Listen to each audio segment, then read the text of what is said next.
Ok, todavía hay un grupo de personas conectándose, pero vamos a ir empezando la presentación. Muchas gracias a todos los que ya están conectados. Agradecemos mucho su participación. Hoy tenemos un privilegio de contar con la presencia de dos representantes de la firma MFS que nos van a compartir sus visiones y sus comentarios sobre la importancia de la gestión de activa de portafolios en la carrera contra el virus. Antes, quisiéramos muy rápidamente compartir con ustedes, nuestros clientes, un breve resumen de lo que hoy en día es Grupo Solfin, lo que gracias a ustedes hemos logrado alcanzar. Ya son más de 10 años de trayectoria, que cuando sumamos la experiencia profesional de los 6 socios ya superamos los 200 años. Estamos enfocados en prestar un servicio personalizado de la más alta calidad y excelencia, y siempre resaltando nuestros valores éticos y profesionalismo. Queremos trascender y sentimos que estamos trascendiendo por la creación de valor y el compromiso principalmente con nuestros clientes, con nuestro capital humano, que es lo más importante para la firma, y con la sociedad. Hablando de lo que hoy en día el grupo Solfin ofrece, decidimos resumir en 4 grupos nuestros principales productos y servicios. En primer lugar, hablar del manejo de portafolios de inversión, actividad que tenemos más de 15 años desarrollando y que junto con el grupo Portfolio Resources Group hemos podido hacer crecer y mejorar día a día, usando plataformas y tecnologías como Pershing y Envestnet. Un poco más adelante vamos a describir de una manera un poco más detallada. De igual manera, nuestros servicios bancarios internacionales, que junto con la alianza que mantenemos con Facebook, hemos podido crecer y cada día prestar mejores servicios a nuestros clientes para eso tan necesario hoy en día como son cuentas bancarias, transferencias, manejo del cash. Luego, la necesidad de muchos de nuestros clientes que nos pedían ayuda para obtener pólizas de protección patrimonial nos llevó a hacer un estudio y a realizar una alianza estratégica con Mercantil Seguros, donde todos nuestros clientes tienen una atención personalizada y directa para que puedan proteger lo más importante como es la vida, la casa, los vehículos. Y finalmente, no porque sea menos importante, las cuentas de inversión y nuestro servicio de asesoría en finanzas corporativas que hemos desarrollado por mucho tiempo junto con la Bolsa de Valores de Caracas. Hoy en día, uno de nuestros socios es director de la Bolsa de Valores de Caracas, estamos en la directiva de la Caja Venezolana de Valores, estamos en la directiva de la NOF y día a día nos preocupamos por ayudar, por contribuir en el desarrollo, en el crecimiento del mercado de valores que sentimos y sabemos que es fundamental para la recuperación del país. De igual manera, nuestra unidad de finanzas corporativas está involucrada en todos los procesos de emisión, de distribución de obligaciones quirografarias, de papeles comerciales, de emisión de acciones, y ayudamos a nuestros clientes a todo lo que tiene que ver con el manejo de los balances de crédito, y es una actividad que estamos seguros que va a continuar creciendo y que nuestros clientes cada vez van a demandar más. Cuando hablamos del manejo de portafolio, para nosotros es fundamental que nuestros clientes reciban soluciones personalizadas y que día a día podamos superar las expectativas de nuestros clientes.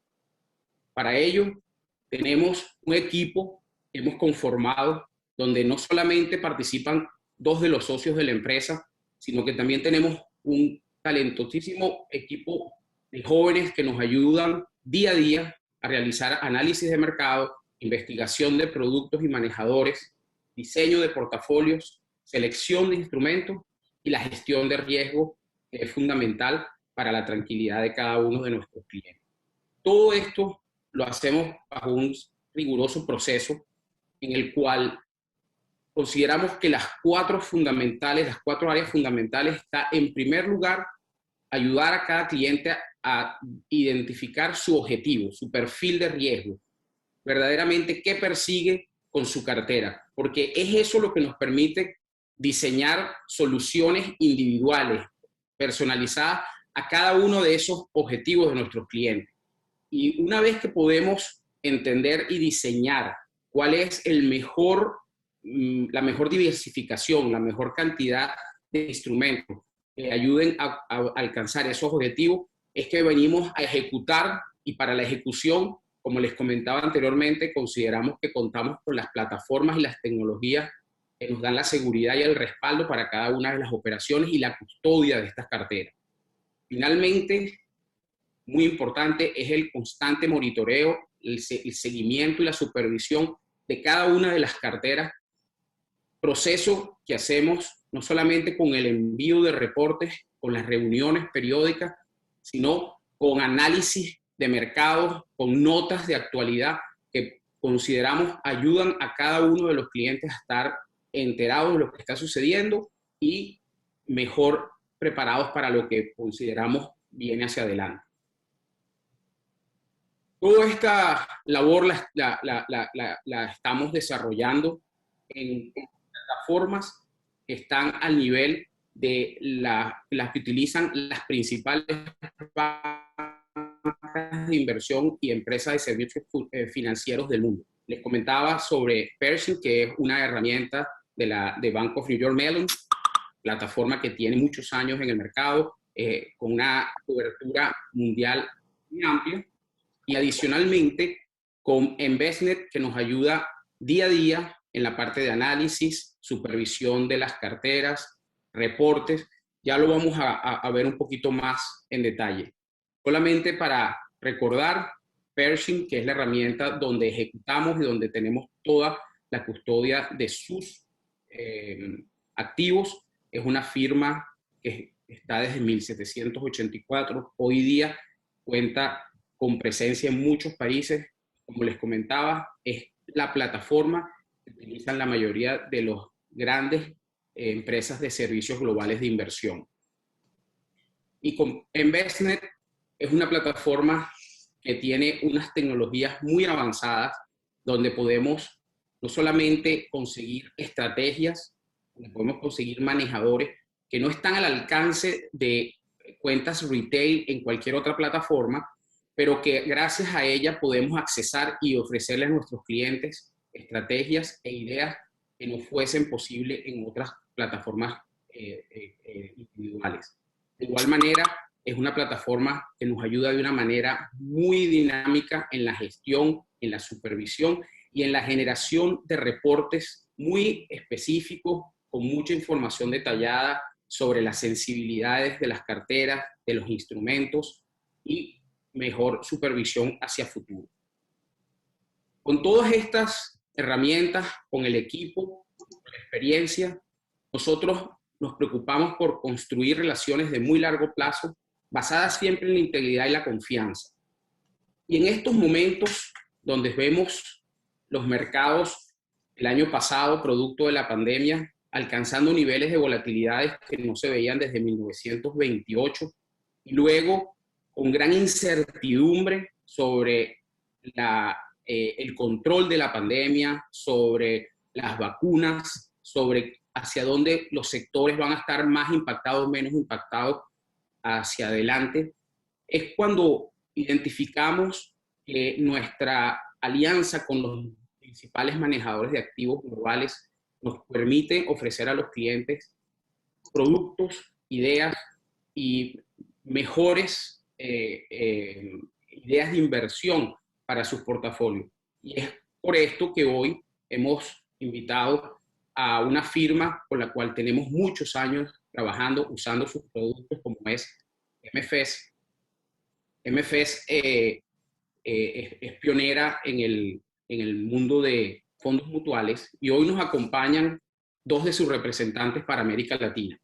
Diana Rueda, que es licenciada en Finanzas y Relaciones Internacionales de la Universidad Externado de Colombia, con una maestría en Finanzas e Innovación para el Desarrollo Empresarial del Tecnológico de Monterrey. Diana hoy en día está basada en Londres, pertenece al grupo de MFS desde el 2018 y tenemos una excelente relación para poder cada día más conocer de los productos y las ideas que ellos están ofreciendo. Por otra parte, Stefan von Bartestein, espero que lo haya pronunciado perfecto, es una persona con la cual también he tenido muchos años de trabajo, pertenece al grupo de MFS desde 2011 y actualmente es el director regional para LATAM.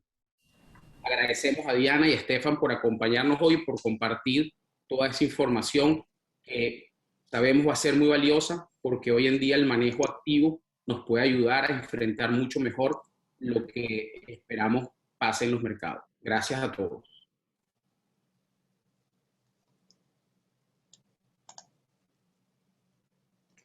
Bueno, muchas gracias por la introducción. Esperamos hacer la presentación lo más exacta posible para que puedan hacer todas las preguntas que necesiten. Ahí en la pregunta, en la cajita van a poder dejar todas las preguntas que tengan y nos la pueden ir haciendo hacia el final. Así les vamos respondiendo cualquier duda o cosa que queramos que respondamos durante la charla. Un poquito hablando de MFS y simplemente para resumir, como decía Poli, se crea en 1924, lanzamos el primer fondo mutuo, que esto le da la apertura a la posibilidad de que muchos inversionistas puedan empezar a tomar posiciones en el mercado. Hoy en día manejamos más de 608 billones de dólares en diferentes estrategias, tanto de equity, renta fija, multiactivos. Tenemos oficinas en varias partes del mundo, más de 110 analistas fundamentales, 8 equipos de sectores globales, un equipo muy fuerte, una plataforma global de inversión bien interesante que permite compartir ideas entre los diferentes portafolio managers para poder llegar a estas decisiones de inversión que tenemos y que tienen con ustedes a la mano. Un poco ya entrando en mercado, les vamos a dar un resumen de lo que ha venido pasando con equity y aquí resumiendo, tuvimos fuertes de parte de los gobiernos, empieza todo el tema de la vacunación en noviembre de 2020 que hace que los mercados empiecen a tener nuevamente unos picos máximos y un poco la desconexión que vimos entre la economía y los mercados globales. Un poco resumiendo, tuvimos un MSCI, un S&P subiendo más de 50% desde el pico mínimo marzo del año pasado a marzo de este año. Bajamos el desempleo en Estados Unidos a 6% desde 14.8% que registró en abril del año pasado.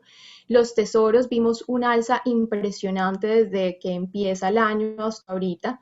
Y un poco los pilares de MFS y que van a hacer que se engloben todas las estrategias y un poco alineándose con los mercados es, para nosotros el tiempo es fundamental.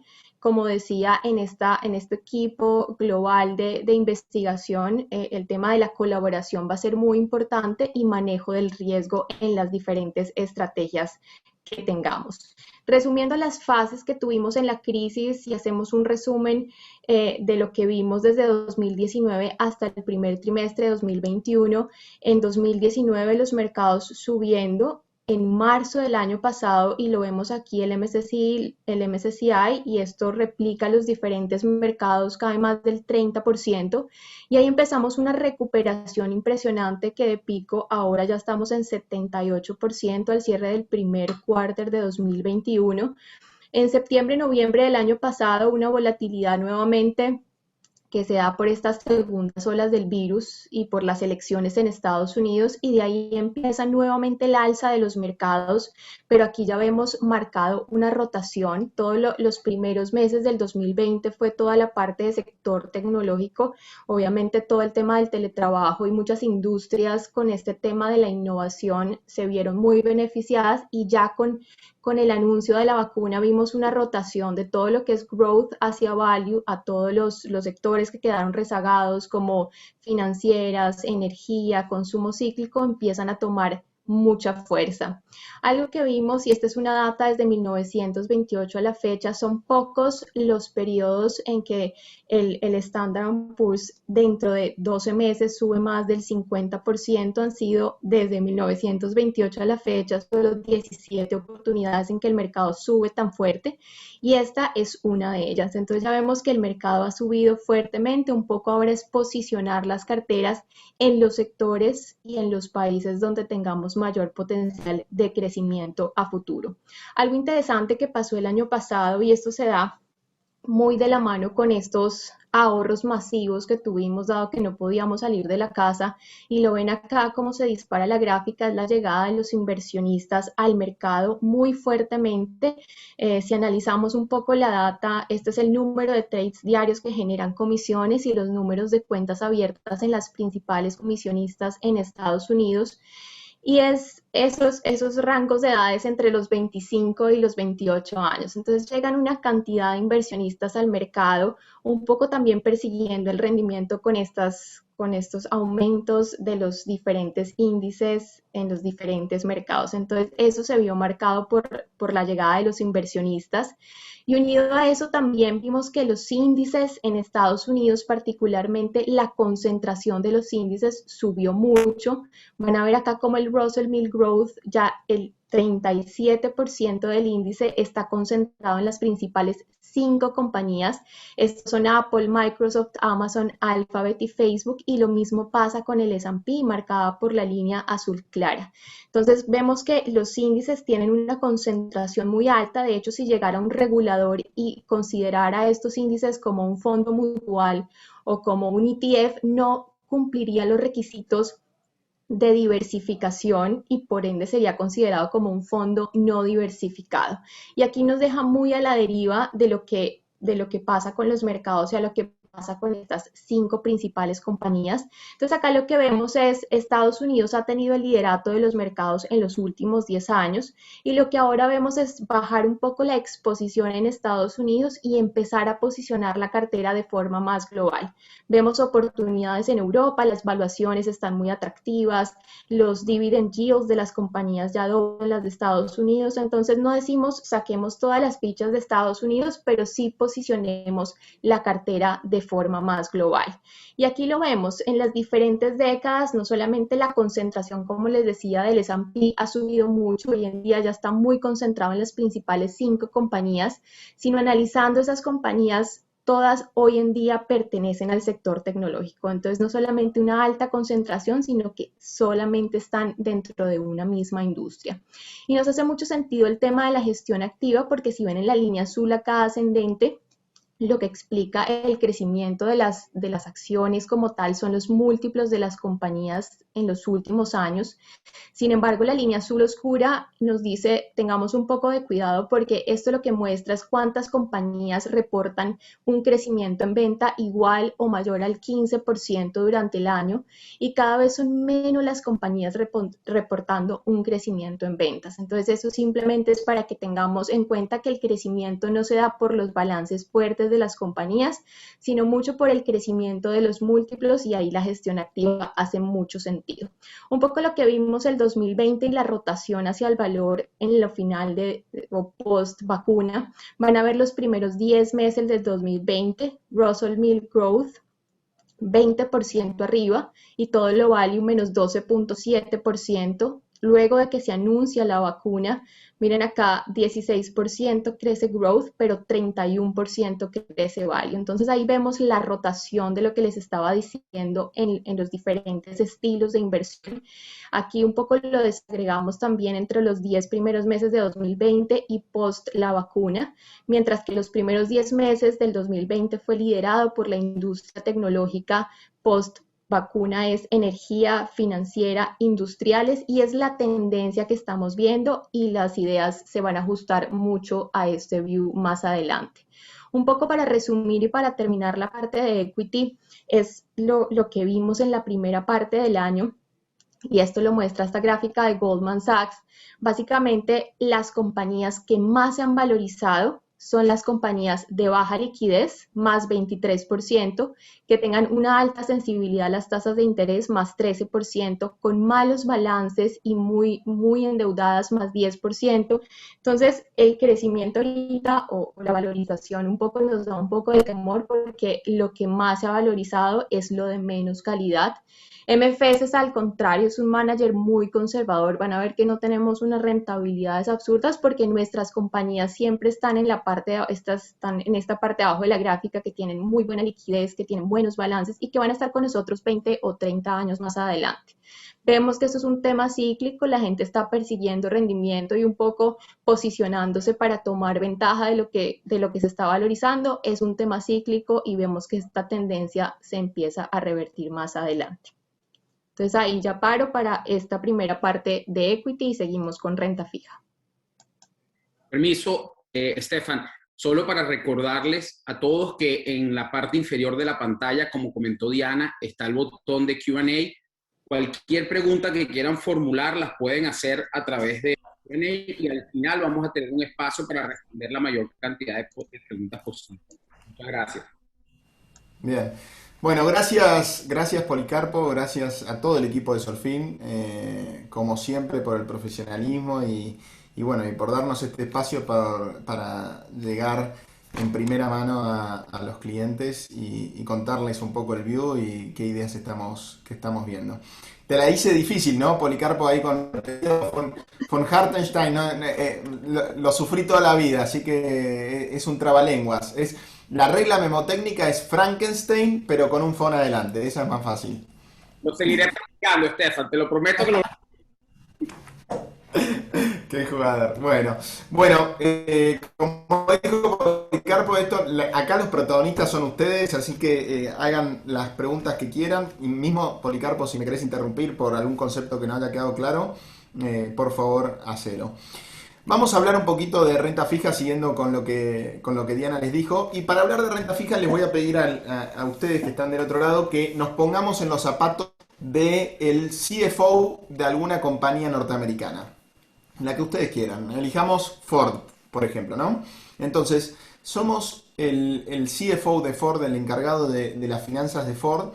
Y es lo que nos ha ido pasando en los últimos 20 años.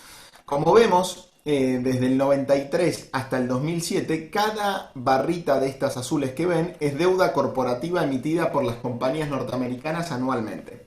Lo que van a ver es que la media de deuda corporativa emitida por las compañías norteamericanas desde el 93 hasta el 2008 fue 200 billones de dólares, ¿no? Anualmente.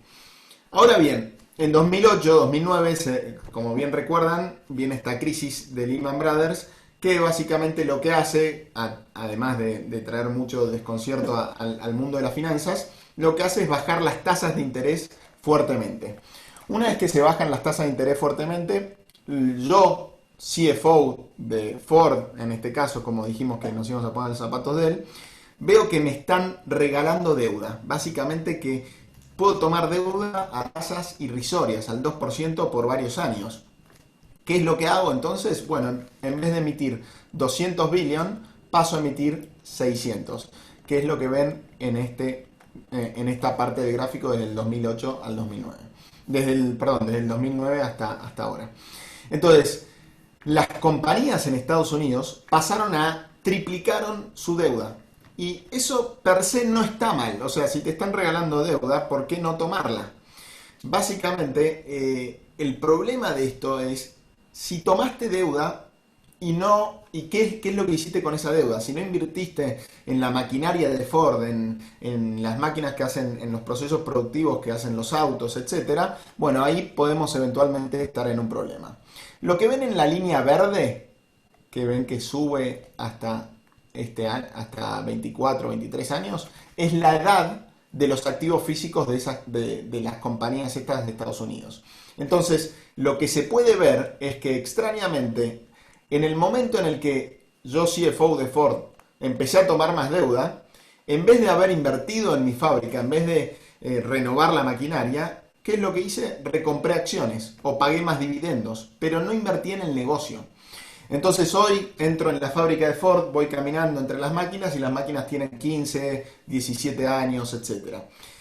¿Y por qué eso es un problema? Porque después me viene una crisis de consumo como la que vino en el 2020, en marzo del 2020, y básicamente paso a vender muchos menos autos de los que vendía antes. Y tengo que mantener este circo, esta monstruosidad de empresa. La única manera de mantenerla es tomando más deuda, porque no tengo flexibilidad. Entonces, lo que ven acá es que en 2020 las compañías norteamericanas se endeudaron en $1 trillón. Entonces, este círculo vicioso en el que tengo que tomar deuda para sobrevivir es en el cual vimos muchos balances de compañías norteamericanas. Como les comenté, ¿qué es lo que hicieron las compañías norteamericanas con la deuda tomada? Bueno, recompraron acciones. Acá en este gráfico ven las barras azules son los share buybacks y la línea celeste es los dividendos. Entonces tomé mucha deuda y básicamente recompré y pagué más dividendos.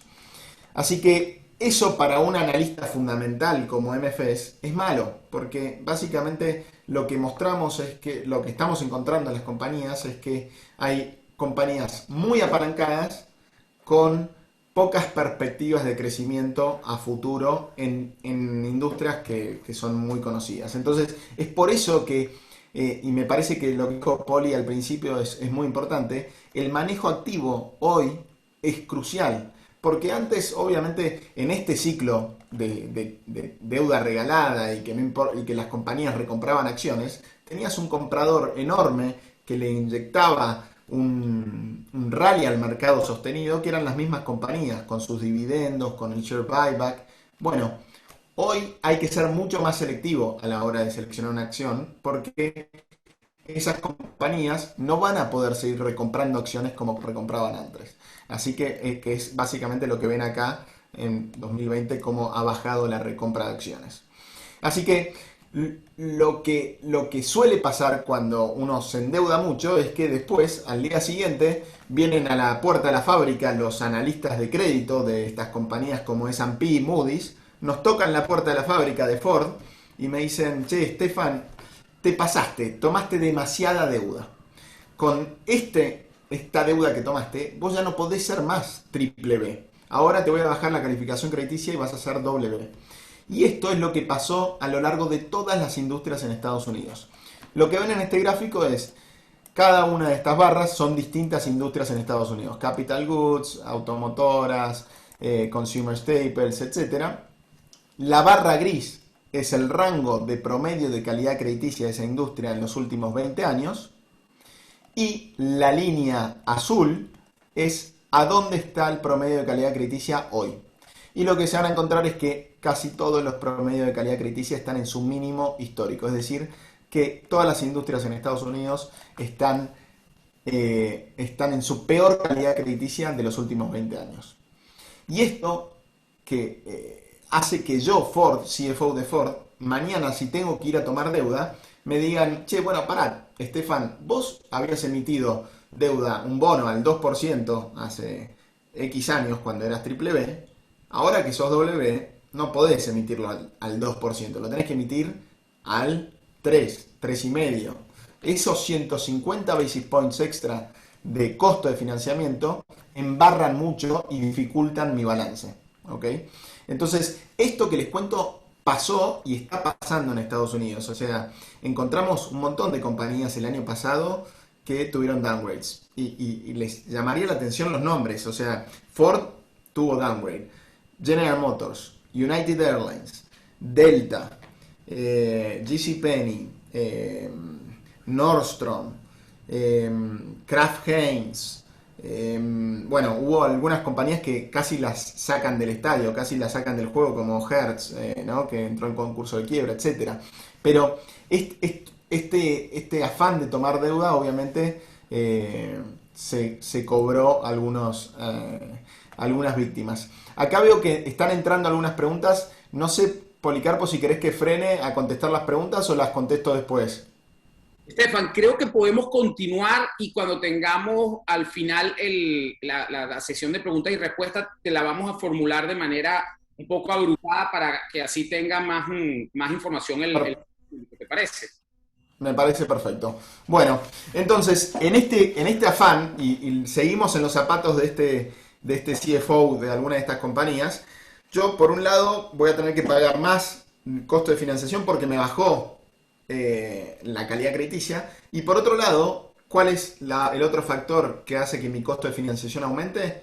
La tasa libre de riesgo. Si la tasa libre de riesgo aumenta, el piso sobre el cual yo tengo que pagar un spread aumenta, y entonces mi costo total aumenta. Como bien dijo Diana en su parte de la presentación, la tasa libre de riesgo, la tasa del Tesoro norteamericano a 10 años, subió de 0,9 a 1,50, 1,60 que está ahora. Entonces, la realidad que es, como dicen acá en Argentina, la doble Nelson. O sea, básicamente tuviste un doble impacto. Un impacto por tasa libre de riesgo y otro impacto por baja de calidad crediticia. Eso hizo que el crecimiento, además de la crisis de consumo que hubo en todo el mundo, baje abruptamente, ¿no? Y lo que ven acá es el output gap de las economías, sobre todo desarrolladas. Esto es el G7, y este mamarracho que ven en realidad es el recorrido. Vos en este gráfico querés estar en este cuadrante arriba, que significa que tu economía está operando al 100%, y a la derecha, que significa que tu economía está operando al 100%, pero sin apoyo fiscal, sin apoyo de los bancos centrales. Hoy, obviamente, cuando nos vamos a la recesión del 2020, la economía opera a menos del 100% y con mucho incentivo fiscal. Entonces, lo que nosotros vemos es que esto está haciendo un catch-up clarísimo. Este es el estimado para 2021, pero la realidad es que puede tomar mucho tiempo en que las economías del G7 vuelvan a operar al 100% de capacidad. Tomemos como ejemplo la crisis del 2008. Fíjense lo que pasó en 2008-2009. Básicamente las economías dejan de operar al 100%, cae abruptamente, o sea, aumenta el output gap de las economías, pero después, para volver al mismo punto en el que estábamos antes, miren todo lo que nos llevó. 2009, 2010, 2011, 2012, 13, 14, 15, 16, 17. Recién en 2018 las economías del G7 volvieron a operar al 100% de su capacidad. Así que no, lo que nosotros decimos es, podemos estar en el rebote, puede llevar mucho más tiempo del que nosotros creemos. ¿Y por qué traigo esto a la mesa? Porque es importante ver qué es lo que va a pasar con las tasas de interés. Obviamente, si el rebote es muy rápido, las tasas de interés, calculamos, pueden llegar a subir mucho más rápido. Pues supongamos mañana que la economía de Estados Unidos está operando al 100% y Estados Unidos inyectó todo este estímulo fiscal que vemos. Básicamente, lo que debería plasmarse en la economía, que yo al ser argentino lo vivo a flor de piel, es inflación. Obviamente tendríamos mucha inflación con una economía que emitió tanto y al mismo tiempo está operando al 100%. Entonces eso haría que las tasas de interés suban más, justamente para enfriar esa inflación. Por eso es que hay que seguir de cerca cómo esto evoluciona, si las economías cierran ese output gap relativamente rápido o no. Ahora, yendo rápido a cuáles son los sectores de renta fija que nos gustan y cuáles no, voy a empezar por el que no, que es la parte de investment grade corporativos. ¿Y por qué no nos gusta? Básicamente porque lo que ven en este chart es cuánto te pagan un bono investment grade versus un tesoro norteamericano. Hoy te está pagando solo 99 basis points más de spread que un tesoro norteamericano, que la tasa libre de riesgo. El promedio de largo plazo es 143 basis points. Lo que te muestra es que los bonos investment grade, los pocos bonos, porque hubo mucho downgrade, pero los bonos que quedaron investment grade, al ser tal vez menos, al ser de compañías que cada vez son menos las que tienen buenos balances, obviamente tuvieron más demanda y hicieron que esos spreads se comprimieran y hoy estén caros versus sus promedios históricos.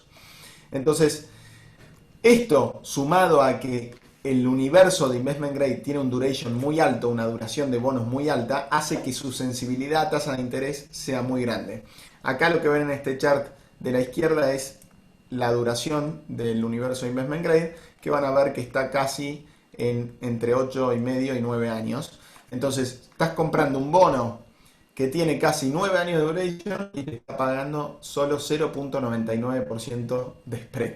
Es muy poco, realmente, y eso puede hacer que se te dificulte la rentabilidad de la cartera si suben las tasas de interés. El sector de renta fija que sí nos gusta, que me van a decir, pero Estefan, me acaba de decir que hubo muchos downgrades, etcétera. Bueno, es verdad, pero si vos sos inversor de high yield y tu universo es solo high yield, o sea, sos un portfolio manager que manejas un fondo que solo compra bonos de alto rendimiento, hoy estás en una pecera y de repente están cayendo, estás pescando en la pecera encontrando el mejor bono y de repente uno de esos bonos que te cayó es de una compañía que se llama Ford o General Motors y vos estabas pescando en una pecera donde había compañías de mucha peor calidad que esas. Entonces, ¿qué es lo que sucedió? Dentro del escalafón W, que es el más alto en calidad crediticia dentro del universo de alto rendimiento, tuviste mucha mayor oferta. Entonces, en high yield, la verdad que te encontrás en un lugar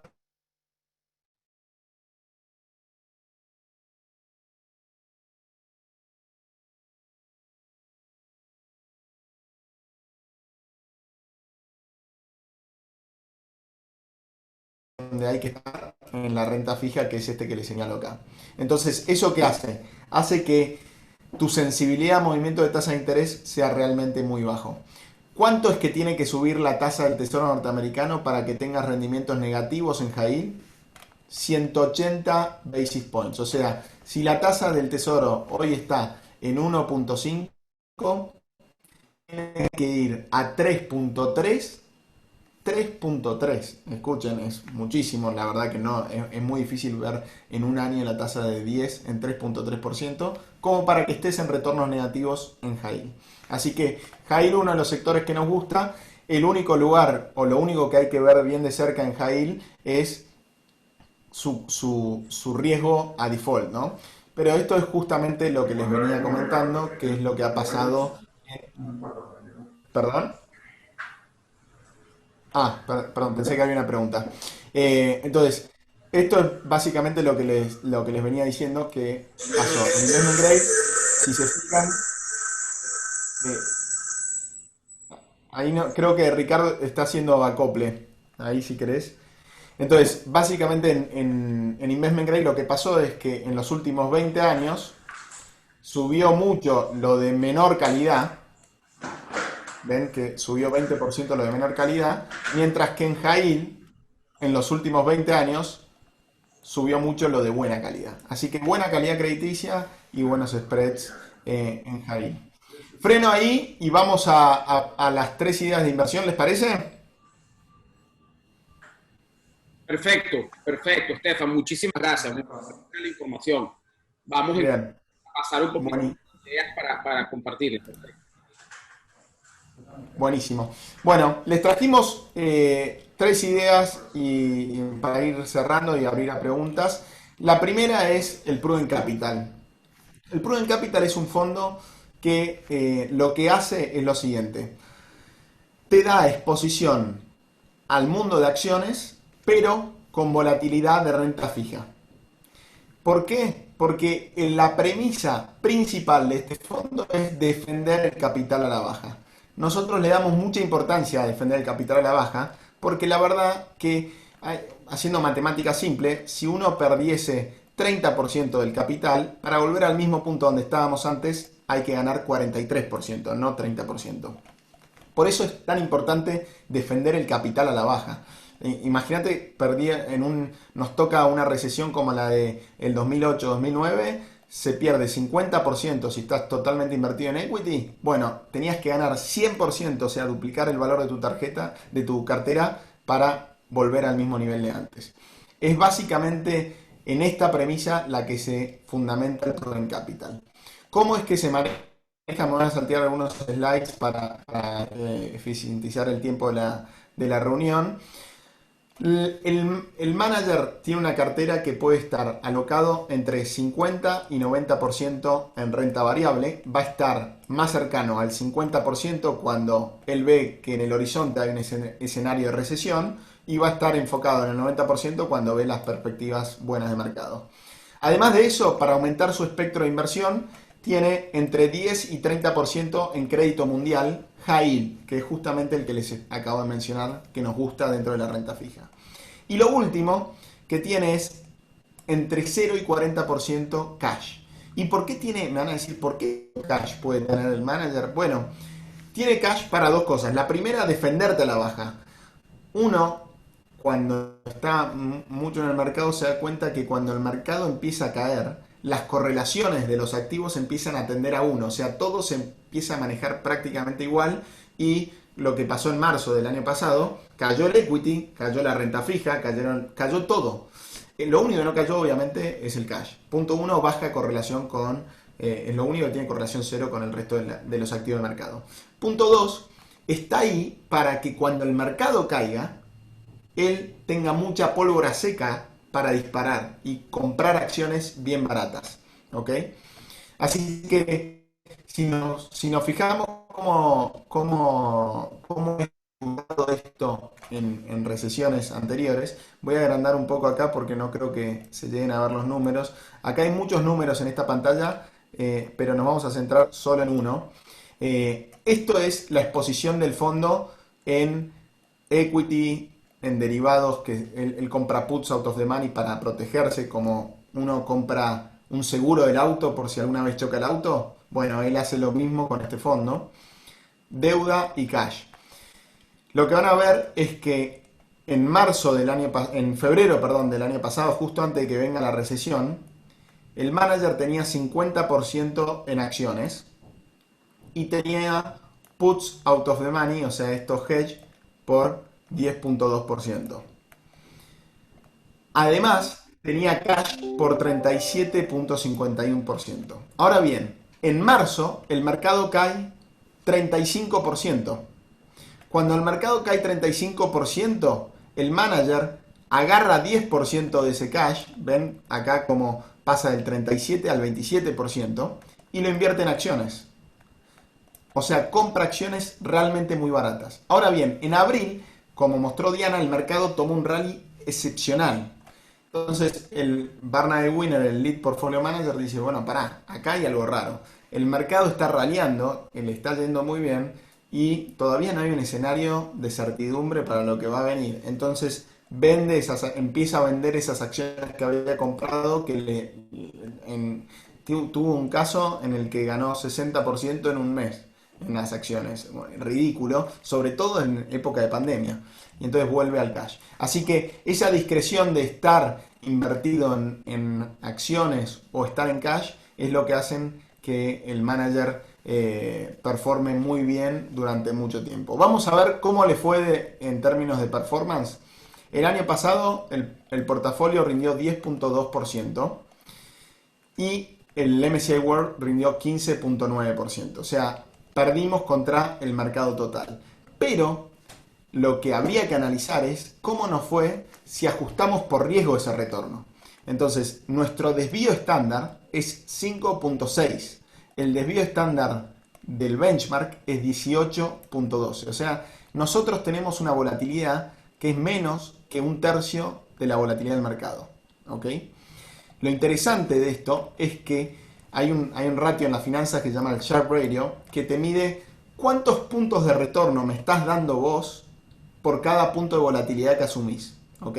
Entonces vos lo que querés de una inversión es que tenga un Sharpe Ratio bien alto, o sea, que te dé mucho retorno por cada punto de desvío estándar que asume. Y eso es efectivamente lo que el Prudent Capital hace. Lo que ven en esta barra de acá a la izquierda es el Prudent Capital, este es el mercado.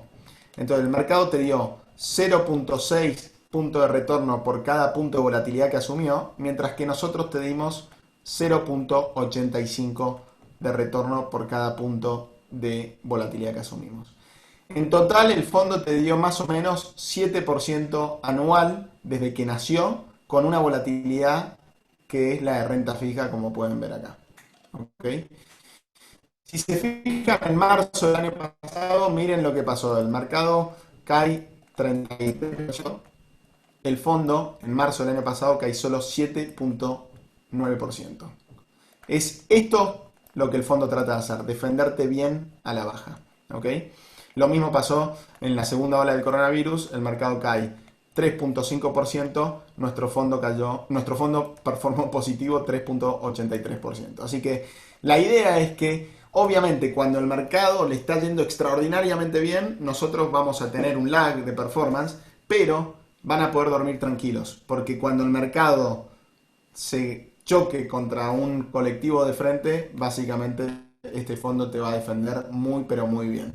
Así que es un fondo para, como decimos los futboleros, pegarle fuerte al medio del arco en un penal, no pensar, no asumir riesgos de más y básicamente dormir tranquilos teniendo exposición al mercado de acciones, pero con volatilidad de renta fija.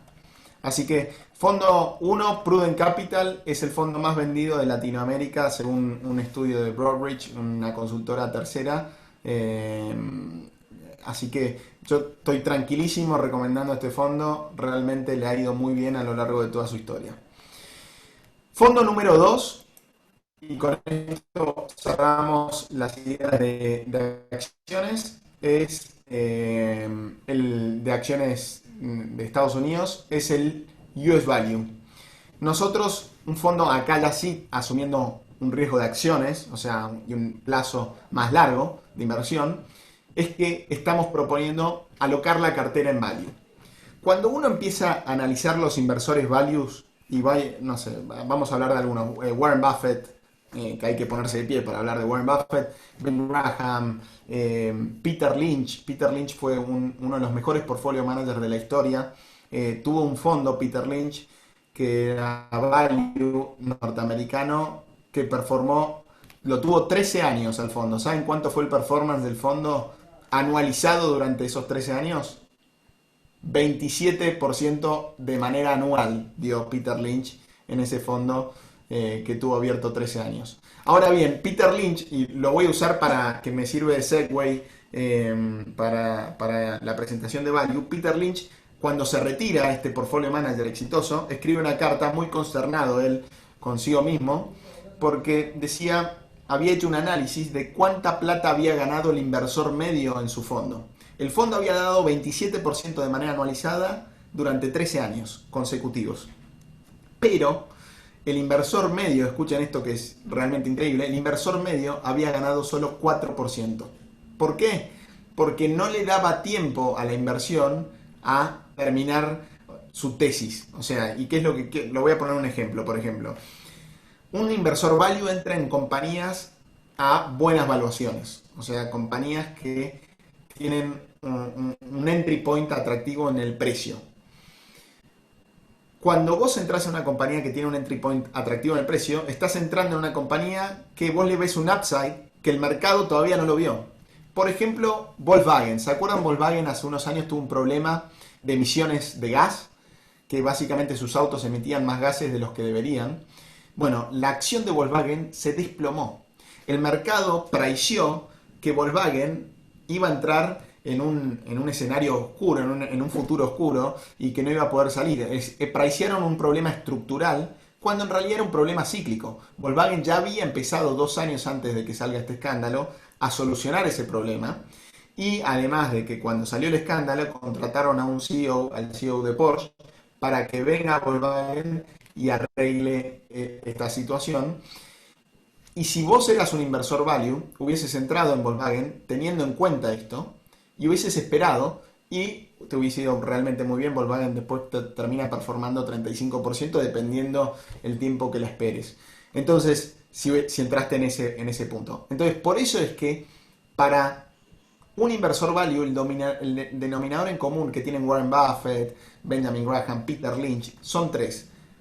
Invierten en acciones a buenas valuaciones, acciones es 1, tiempo es 2 y calidad es 3. No vale de nada tener mucho tiempo una acción de mala calidad, porque es barata justamente porque el mercado, porque tiene que ser barata. Entonces, Los buenos inversores value compran buena calidad, la tienen mucho tiempo y la compran a buen precio.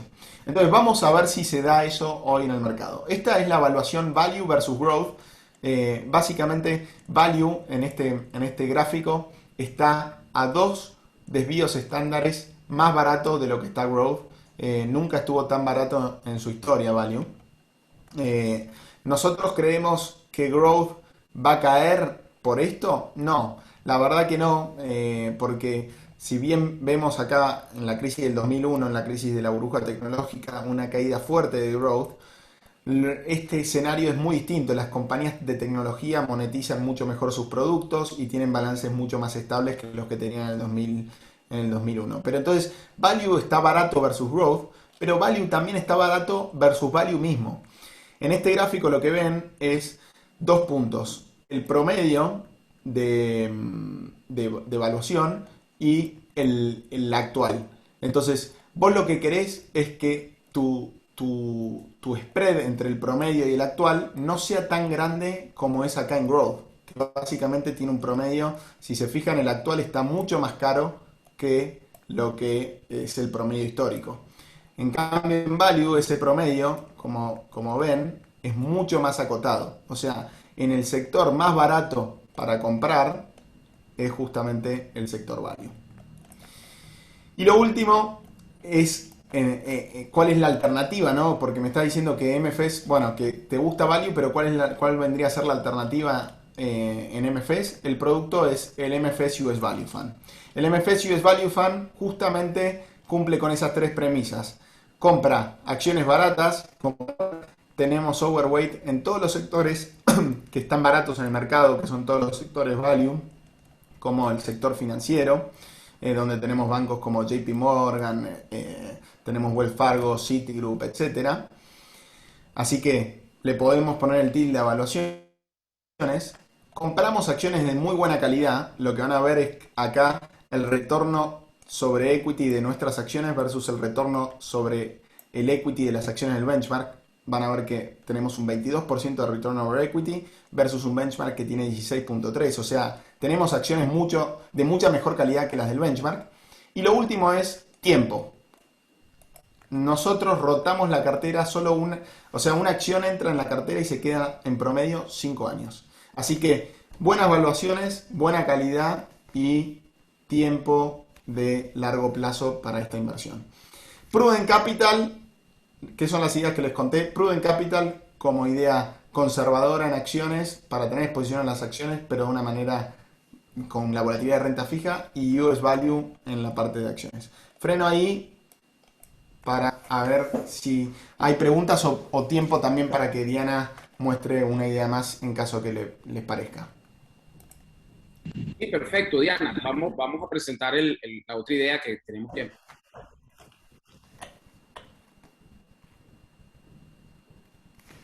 No te estamos escuchando, Diana. Ahora sí, ahí ya. Ahora Buenísimo. sí. Entonces, un poco ya para cerrar las ideas de inversión, ya viendo en Estados Unidos y en la parte de value que tenemos, el Prudent Capital, como dice Tefo, la idea más vendida en toda Latinoamérica, y ya finalizando una idea nueva que nace en la plataforma offshore de MFS en 2019, sin embargo en la parte doméstica está desde 2017, es el Global Intrinsic Value.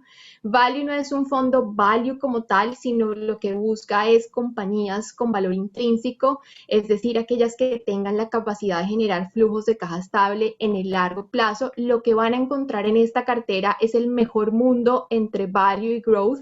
Entonces van a encontrar una cartera global de acciones, independientemente lo que queremos hacer, si es growth o value, es escoger las mejores compañías. Entonces vamos a ver acá ejemplos de las acciones que tenemos en cartera. En las primeras 10 acciones, uno de ellos es Costco Consumer Staple. Costco es un supermercado en Estados Unidos que se caracteriza donde los clientes van y sienten que están comprando en el supermercado más barato. Lo van a ver acá en la línea punteada azul. Es el markup que le saca Costco a los productos, aproximadamente un 11%. Lo que hace Costco es cobrar una membresía anual para esos clientes que quieren ser miembros. el resto de los homólogos o los retailers en Estados Unidos, el markup que le hacen a los productos es aproximadamente el 22%. Entonces, eso, en centrarse en el valor al cliente es lo que hace que las ventas marcadas por esta línea ascendente azul oscura de Costco se disparen impresionantemente con respecto a sus homólogos. Ese tipo de compañías que piensen en el cliente, que tengan ventajas competitivas, son ese tipo de compañías que van a encontrar en el interior de la cartera. Eso es por el lado de Consumer Staples, por el lado de Value. En la parte de tecnologías de la información nos centramos en unas compañías a las cuales pertenecen aquí a Electronic Design Automation, y son estas cajitas verdes que ven y que estoy señalando. Son compañías que crean los software de diseño para que las compañías de semiconductores creen estos chips que van en nuestros celulares, en los carros, los trenes. Entonces tienen un producto único, por ende tienen la capacidad de mover los precios como ellos puedan, no generan un alto costo para sus clientes, solamente son el 1 o 2%, y el 40% de los ingresos de estas compañías van para investigación y desarrollo, no para comprar acciones, recomprar acciones, pagar dividendos, sino que realmente utilizan sus ingresos en temas productivos y que creemos son sostenibles en el largo plazo. ¿Cómo le ha ido a la estrategia? Y un poco acá les voy a mostrar el performance desde se crea en la parte doméstica en 2017. Van a ver para los 1, 3 y desde que nace la estrategia en las barras azules oscuras y azules más claras, siempre le va mejor que a su benchmark, es decir, el MSCI World. Entonces, un fondo que en los diferentes periodos de tiempo ha logrado batir el benchmark. Lo más importante del fondo, y lo ven remarcado en el recuadro verde, es cuando el mercado cae más de 5%, en todas las observaciones trimestrales que hacemos, que se marca por esta barra azul oscura, nuestro fondo le va mejor que al benchmark. Posiblemente cuando el mercado suba mucho, no vamos a acompañar esa suba tan fuertemente, pero lo más importante, y lo van a ver en las diferentes estrategias de MFS, es que siempre mitiguemos ese riesgo a la baja.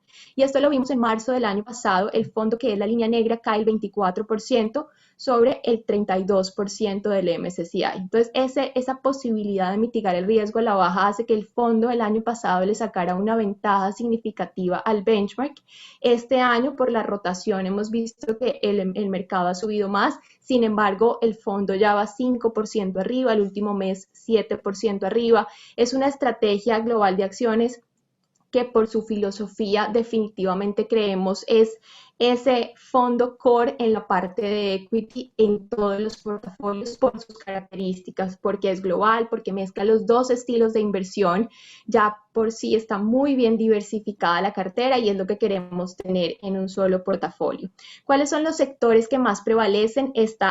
Tecnologías de la información, la parte de growth, industriales y consumer staples. Desde febrero hemos visto que el fondo lo que ha hecho es bajar la exposición en tecnologías de la información, dado el rally que se vio el año pasado, y se ha posicionado mucho en industriales, que es lo que más se va a ver beneficiado con la reapertura de las diferentes economías. Entonces ya el fondo posicionándose para ver dónde genera ese alfa, dadas las condiciones económicas. En el término de los países, está 50% en Estados Unidos, 28% en Europa. Como les comentaba en la parte inicial de la presentación, MFS está viendo que Europa es uno de los mercados que quedó rezagados. Estamos viendo flujos entrar nuevamente a Europa. Las acciones, como les decía, tienen dividend yields atractivos. Entonces, Europa es un mercado que se quedó rezagado y que vemos está repuntando. No tiene posicionamiento en mercados emergentes puro. Sin embargo, si desglosamos de dónde vienen los ingresos que componen la cartera, el 23.3% viene de mercados emergentes. Por lo tanto, es una manera indirecta de invertir en mercados emergentes. MFS en el largo plazo está muy positivo en emergentes, la clase media desarrollándose sobre todo en India. Y si vemos cuáles son los principales mercados emergentes que están en ese 23%, está China, India y México y Corea del Sur. Entonces, una forma indirecta de tener exposiciones a mercados que en el largo plazo le vemos potencial de crecimiento. Aquí un poco lo que les comentaba, cuáles han sido las transacciones, bajando exposición al sector de tecnologías de la información, un poco healthcare con todo el tema de la vacunación. La industria de las vacunas subió mucho sus valuaciones, entonces el fondo tiene baja exposición en healthcare y aumentando su exposición en la parte de value, en toda la parte de industriales que se ve beneficiado de aquí hacia futuro. Entonces, esas tres ideas creemos que son absolutamente core para la parte de los portafolios. Hasta ahí va las ideas y ya abrimos a preguntas para terminar la presentación. Oye, excelente, Diana. Muchas gracias, Diana. Estefan, de verdad, muy, muy claro toda la información y las ideas muy, muy interesantes. Tenemos algunas preguntas, vamos a tratar de agruparlas, algunas están muy específicas. Creo que a lo largo de la presentación quedan algunas respondidas, pero para no dejarlas por fuera, hay una que ¿qué piensan de los mercados de China e India para invertir, independientemente de representar el mayor riesgo de crecimiento económico para este año y el próximo? En cuanto a riesgo y volatilidad, ¿algún comentario? Creo que Diana comentó que en el Intrinsic Value hay exposición a estas economías, a estos países, pero no sé si queremos agregar algo más. Pues Sí. ahí en la parte, bueno, síguete. No, anda, Diana, como quieras. En la parte de China, MFS, si ven en los diferentes portafolios, no está overweight, está underweight a China. Creemos que es una economía muy endeudada. Vemos que obviamente está saliendo muy bien librada de la crisis y vemos oportunidades de crecimiento en diferentes sectores. Sin embargo, para MFS es una economía muy endeudada. En el tema de India me parece interesante si vemos el crecimiento de la clase media. India es la que en el futuro va a tener la clase media más grande, sobrepasando a Estados Unidos y sobrepasando a China. Y en el tema de lo que les decía un poco de los pagos digitales, China se ha convertido en la economía online más grande desde 2019. Oportunidades de crecimiento en India las hay, un poco más mitigados con el tema de China, por lo que les digo, y el endeudamiento de la economía. Para agregar ahí una cosita, para decorar un poco los datos, si se fijan, China este año va a tener récord de defaults corporativos, porque está muy bien lo que dice Diana, que la cantidad de deuda que hay en China es desorbitante. Va a haber 30 billions de defaults, según las estimaciones de Bloomberg. Estos creo que son datos que se pueden, en la plataforma de Bloomberg aparecen, pero en Google yo creo que también. Así que una respuesta corta sería: en la parte de renta fija tal vez hay que tener cuidado, en la parte de equity, como dijo Diana, hay algunas oportunidades. India, acciones a largo plazo, hay muchas muy atractivas. Según Bank of America, India va a ser la tercera economía más grande del mundo de acá a 10 años. Así que sí, obviamente hay que poner la estaca bien lejos, la vista ahí a 10 años. Okay, muchas gracias. Aprovecho entonces para otra pregunta de la misma naturaleza, pero en Europa. ¿Algún view, alguna idea o algo que crean ahorita en Europa? Sabemos que todavía el proceso de vacunación va lento, pero ¿cómo ven la región para los próximos meses o años? Bien, Europa tiene, para nosotros inversores activos, tiene varias cosas buenas. El hecho de que haya mucho ruido, en Europa tenés todos los países de la Unión Europea, con cada uno de esos países tienen 3, 4 partidos políticos peleándose entre ellos, entonces siempre hay ruido en Europa. ¿Qué es lo que hace ese ruido? Hace que la volatilidad de acciones aumente y hace que la oportunidad de entrada en esas acciones aumente también. Entonces, yo no sé qué es lo que va a pasar con la Unión Europea de acá a 20 años, pero estoy seguro que vamos a seguir tomando Nesquik y a tomarnos una cerveza Heineken y las carteras de Louis Vuitton se van a seguir vendiendo. Entonces, Danone va a seguir exportando productos. Entonces, lo que tiene Europa de atractivo para un inversor como nosotros es que te muestra muchos entry points con compañías tipo Nestlé, Danone, Heineken, el LVMH, Pernod Ricard, compañías que generan, en algunos casos de estas que mencioné, 65% de su revenue en mercados emergentes, pero solo están situadas en Europa. Así que Europa nos gusta, punto uno, por ese. Y punto dos, porque los dividendos, mientras que vos esperás, hoy, ¿cuál es el riesgo que hablamos al principio? Movimientos de tasa de interés. Nosotros, cuando evaluamos una compañía, lo que hacemos es evaluar los futuros flujos de caja de esa compañía y los dividimos por la tasa de interés y los traemos a presente, ¿no? O sea, descontamos esos flujos de futuros de caja a presente. Cuando esos flujos futuros de caja están muy lejos en el tiempo, que es una compañía de tecnología que recién va a ganar plata dentro de 20 años, cuando me sube el número que está dividiendo, que es la tasa de interés, pasa que el valor presente se cae a pedazos. Es muy distinto lo que pasa cuando tenés una compañía que te está pagando un dividendo del 3,5%, como, no sé, compañías de real estate alemán que nosotros invertimos, tipo Leg Immobilien, que te pagan 3,8% de dividend yield, y ni hablar de algunas petroleras que pagan hasta 5%, 6%. Entonces, cuando vos tenés la plata muy cerca en el tiempo, si te sube la tasa de interés no te duele tanto. Así que nos gusta por buenos entry points y además poca sensibilidad a movimiento de tasa de interés. Europa es un lugar atractivo. Estefan, y aprovechando que estás tocando el tema de tasas de interés, hay algunas preguntas que hablan sobre el costo de la deuda, el auge que ha tenido la deuda en los últimos años, que tú lo mencionabas en los balances de muchas empresas, y un poquito lo que preguntan es cómo vemos ese impacto, y hay otras que hablan de alguna proyección de dónde pudiese ubicarse el rendimiento de las letras del Tesoro para el cierre de año, si tienen alguna proyección que pueda compartir. Bien, empiezo por la segunda, que es rápida. Nosotros tenemos un comité de tasa de interés que se reúne mensualmente. La reunión última fue en marzo. Se estimó para el próximo año que la tasa de interés de 10 va a estar entre 2,1 y 2,3%. Así que ese es nuestro rango. En cuanto al costo de financiación, me parece que es de las cosas más interesantes que está viendo hoy cuando sos un inversor como nosotros, fundamental a la hora de analizar un balance.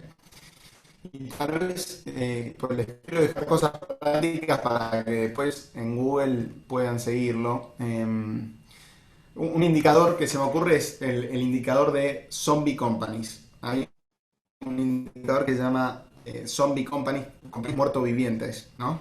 Que son estas compañías muerto-vivientes, son compañías que solo pueden vivir si toman más deuda. O sea, su costo de financiación aumentó tanto que no tienen EBITDA suficiente de su operación como para pagar su deuda. Entonces, ¿qué hacen? Para pagar la deuda que les está venciendo ahora, toman deuda futura. Entonces, ese indicador de Zombie Companies, que me imagino que en Google en la plataforma de Bloomberg está, pero en Google seguramente haya alguna noticia, tocó 18%, máximo histórico. Entonces hay que seguir ese indicador de cerca y hay que de vuelta recaer en la importancia del manejo activo. Hoy, no hace mucho, si tirabas un dardo a una acción, lo más probable tal vez era que te iba bien, era una cuestión, había mucha suerte porque a todo el mercado le estaba yendo muy bien. Ahora, como mostró Diana en sus slides, se separó mucho lo que performa bien de lo que performa mal. Así que la selección activa, el trabajo que hacen allí en Solfin, es más crítico que nunca.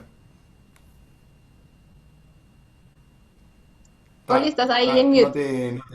Perfecto, ya Bueno. gracias.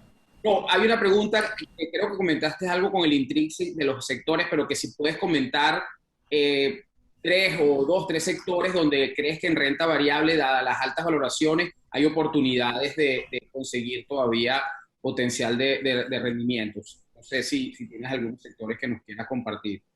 Perfecto. Ahorita en el sector value creo que está teniendo un auge interesante de lo que les mostraba un poco el sector industrial. Nos gusta. Creemos que con las aperturas de las economías es uno de los que se va a ver bien beneficiados y lo hemos visto en las diferentes estrategias aumentando la exposición en dicho sector. En la parte de tecnologías de la información creemos que todavía hay oportunidad, obviamente mirando las valuaciones. Si vieron, habían 5 compañías que son las principales 5 del índice, donde pues ya están con unas valuaciones muy altas. Sin embargo, como les mostraba dentro del Intrinsic, hay otras compañías como Cadence, Synopsys, compañías que son más pequeñas, pero que sus productos son esenciales para estas grandes como Apple, la de los chips, las que hacen el software de diseño para estos chips. Entonces, digamos, mirar dentro de esos sectores cuáles son las oportunidades todavía que nos parecen interesantes y que tienen potencial de crecimiento a futuro. Perfecto, muchas gracias. Hay una pregunta sobre la evolución de la vacunación en los países desarrollados, en los países emergentes. Sabemos que hay una discusión importante en los avances que ha habido y un poco la pregunta va, de hecho, es ¿cómo creen ustedes que puede verse el avance de las economías emergentes? Yo creo que podemos decir aquí inclusive mucho América Latina con respecto a los países desarrollados. ¿Qué opinión podemos dar ahí? Bien. De corto plazo, los países emergentes están ante un desafío mayor al de países desarrollados.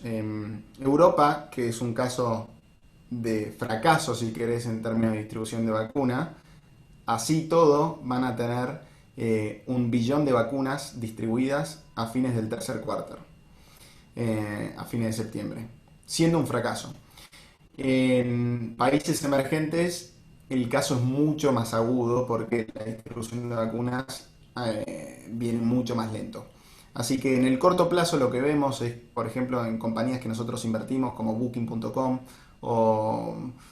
bueno, hay varias compañías que te muestran que, por ejemplo, Booking.com nunca tuvo tantas reservas de hoteles para la última mitad del año en Estados Unidos y en países desarrollados como la tuvo en este enero y febrero. O sea, nunca hubo otro enero y febrero donde haya tantas reservas para el final de año. Así que eso te muestra que en países desarrollados este año van a contar con ese viento de cola.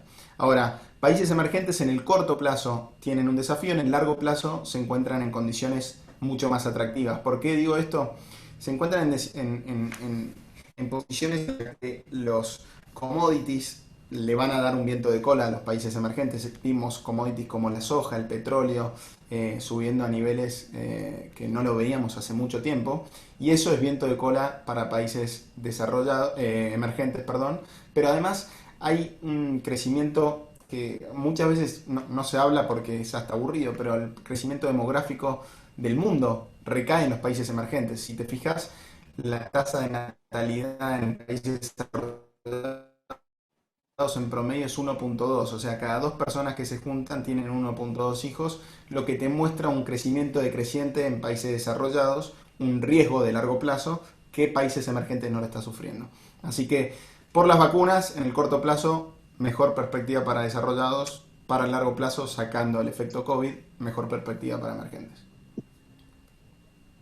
Exacto, y un poco aquí en las noticias ya de esta semana se ve como los países desarrollados se están poniendo ya un acuerdo para ver cómo ayudan a los países emergentes a distribuir vacunas, porque definitivamente si no ayudan, pues no van a poder salir adelante. Entonces ya estaba viendo cómo países como el Reino Unido se están poniendo de acuerdo para mandar vacunas a emergentes. Perfecto, oye, muchísimas gracias. Creo que hemos resumido la gran cantidad de preguntas, ya el tiempo nos llega al límite. De verdad que gracias Diana, gracias Estefan, muy interesante, muy buena toda la presentación. Gracias a todos los participantes, quedamos como de costumbre a la orden para que nos contacten cualquier necesidad, cualquier idea que busquen, estamos para eso y feliz día para todos. Muchas gracias Muchas gracias. a ustedes y a todo el equipo de Solfin, como siempre. Muchas Estamos a gracias a disposición. todos.